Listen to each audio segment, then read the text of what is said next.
pendengar, selamat berjumpa kembali dengan Tri Indaryati Channel. Kali ini menampilkan Cerbung Bersuara Duhai Cintaku. Di episodenya yang ke-24 mengangkat judul Langsung Berkemas untuk Ketemu Kamu.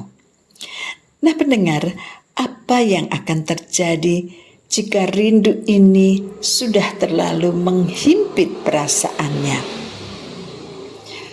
Ada canda, ada tawa, ada gombalan juga dalam komunikasi dengan sang kekasih. Namun semuanya itu tidak mampu menghapus kerinduan yang menderu di dadanya. Nah, akhirnya Rama menyerah. Dia tidak bisa diobati dengan hanya video call, dengan WhatsApp-WhatsAppan, tapi hati Rama pingin menaruh rindu di hati Erlina, gadis yang selama ini dipujanya.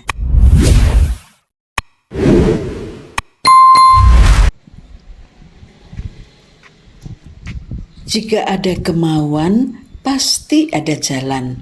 Demikian ungkapan yang dipegang oleh Rama, Hindra, Ara, dan Erlina. Keuletan, kegigihan, dan ketelatenan keempat sahabat ini membawanya pada kesuksesan. Bukan berarti mereka tidak menemukan rintangan dalam perjuangannya. Jatuh bangun mereka jalani, gagal dan terseok-seok, tawa dan tangis silih berganti. Mereka adalah orang yang smart dan gigih. Jika akhirnya mereka dapat meraih kesuksesan, itu adalah buah kesabaran dan ketekunannya. Tak kenal kata menyerah. Itulah faktor yang mendukung ketegaran mereka. Ara dan Hindra mendapat pekerjaan di Jogja. Ara bekerja di bank swasta, sedangkan Hindra bergabung dengan perusahaan periklanan. Rama akhirnya diterima di perusahaan minyak asing di Jakarta, sedangkan Erlina seperti tekadnya semula, jika Rama pergi ke arah barat, ia harus pergi ke arah yang berlawanan. Ia pergi ke arah timur, ke kota Surabaya. Barat dan timur tidak akan pernah bertemu, akan semakin jauh dan jauh. Bukan berarti Erlina menjauhi Rama, tapi justru jauh dari Rama membuat percik-percik kangen semakin membara. Kerinduan ini hanya bisa dipendam saja. Ada ruang di relung hati yang dibiarkan kosong, hanya untuk yang dirindukan, yang diharapkan suatu hari nanti akan datang dan mengisinya. Untung bagi Erlina, ia diterima bekerja di sebuah rumah sakit terbesar dan ternama di kota pahlawan itu. Ia bertanggung jawab di bagian keuangan. Hari-harinya disibukkan dengan pekerjaan yang menyita waktu dan perhatian. Erlina bisa melupakan sahabat-sahabatnya, Ara, Hindra, dan Rama. Namun sifatnya ia hanya sementara saja. Ketika ia berada di rumah kontrakannya setelah pulang kerja, ia sering mengundang sahabat-sahabatnya itu melalui video conference. Mereka ngobrol berempat sambil saling menatap wajah, bercanda, serang menyerang dalam ejekan-ejekan sayang. Hindra sering melet-melet ketika mengejek teman yang lain. Rama sering mengacungkan tinjunya kalau jengkel. Ara sering mengumpat dengan kata-kata, "Sialan kamu, awas kalian, tunggu pembalasanku," dan seterusnya. Sedangkan Erlina tak kalah garangnya. Jika Candaan teman-temannya itu sudah keterlaluan. Ia balas dengan ungkapan seperti, "Gila kok kalian pelihara? Obatmu habis ya? Tahu, dasar celeng lu." Tapi justru guroyan seperti itulah yang ngangeni. Ada saat-saat tertentu mereka ingin berkumpul lagi. Sore itu Rama pulang kerja lebih awal, weekend, tidak banyak kerjaan sehingga tidak perlu lembur. Seketika pikirannya maknyut, ingat Erlina. Iseng aja dia video call Erlina sambil tiduran. "Halo cantik, baru ngapain nih? Kangen gak sama aku?"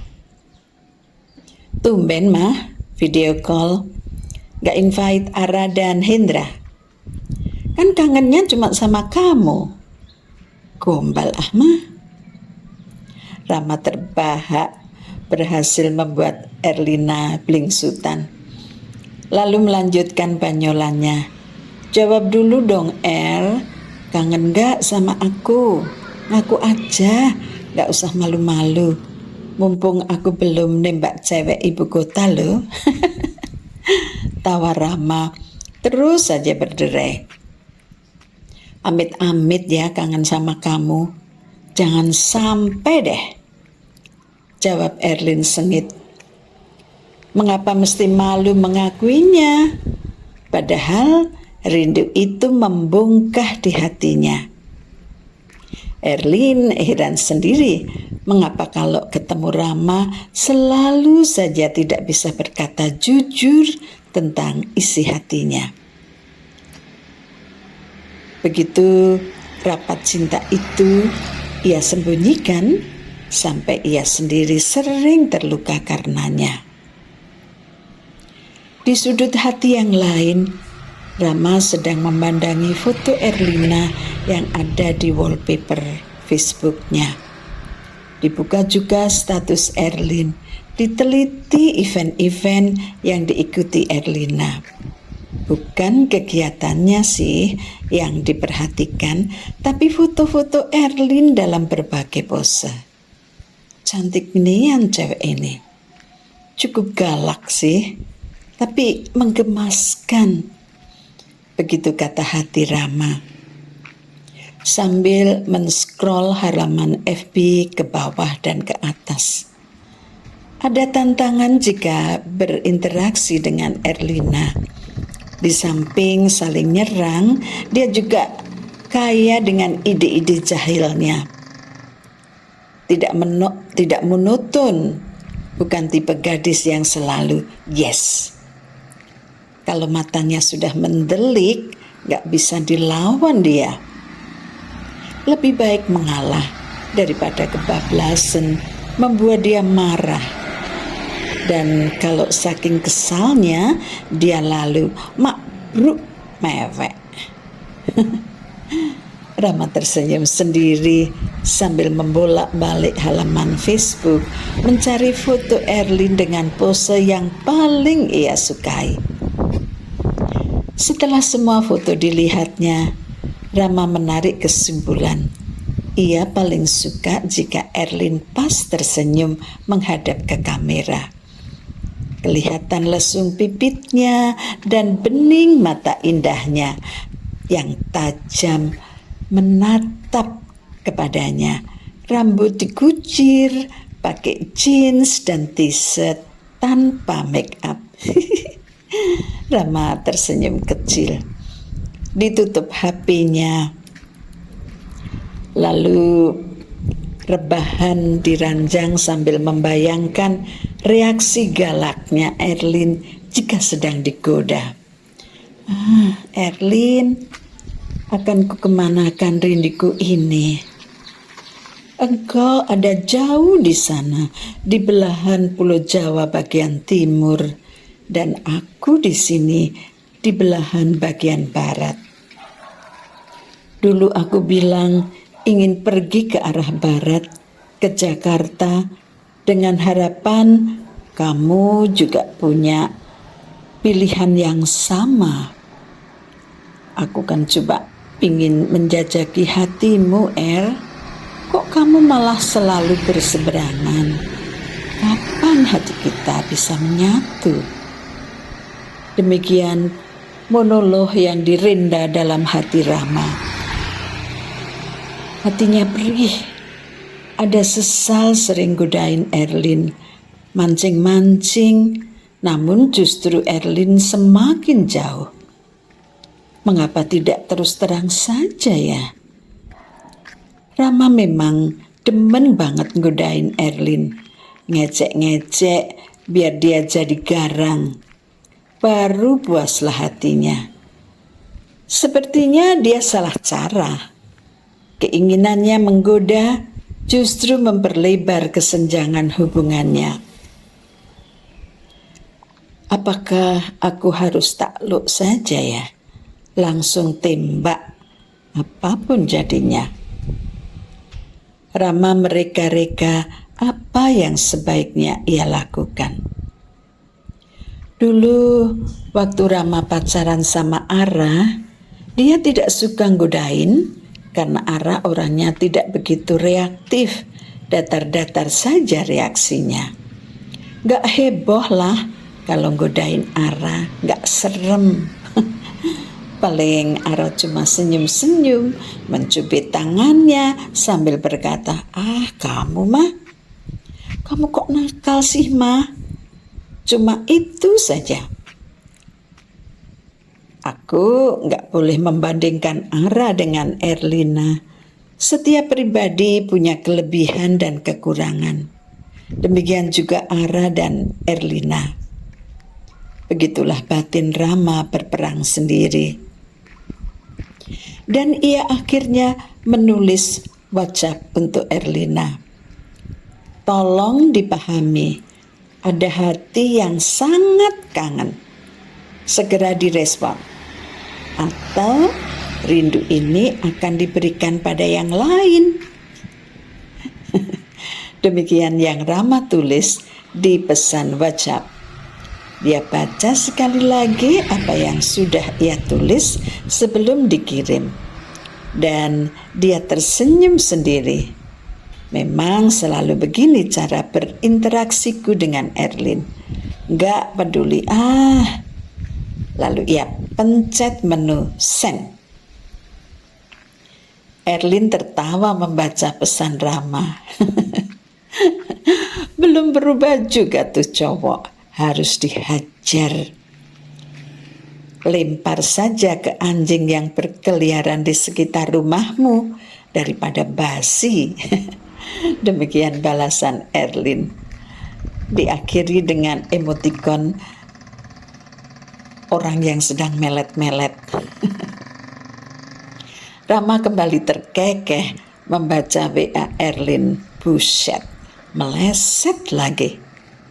Akhirnya Rama menyerah. Halo Nusantara Tour and Travel, masih ada tiket flight terakhir ke Surabaya hari ini, Pak? Masih ada, Pak, tapi cuma tinggal 1 seat. Oke, saya book ya. Jam berapa, Pak? 19.25 sampai di Surabaya jam 22.35, Pak. Atas nama siapa, Pak? Hestra Wirama. Hanya dengan tas gendong, Rama berangkat ke bandara. 2 setel pakaian casual ia masukkan ke dalam tas. Dan OTW ke bandara. Ia masih sempat membeli coklat kacang kesukaan Erlin. Itulah hebatnya Rama. Penuh perhatian. Beginilah akhir cerita Cerbung Bersuara Duhai Cintaku di episode yang ke-24 dalam judul Langsung Berkemas untuk Ketemu Kamu. Apakah benar Rama bisa menjumpai Erlina setelah menempuh perjalanan dengan pesawat yang berangkat tengah malam itu? Ya, jawabannya ada di hati Anda masing-masing. Karena Anda telah mendengarkan Cerbung Bersuara ini. Nantikan di episodenya yang ke-25. Tentu lebih seru lagi. Cinta yang mengaduk-aduk. Perasaan kedua hati yang saling berteluk. Terima kasih telah mendengarkan Cerbung Bersuara ini. Sampai jumpa. Tuhan memberkati.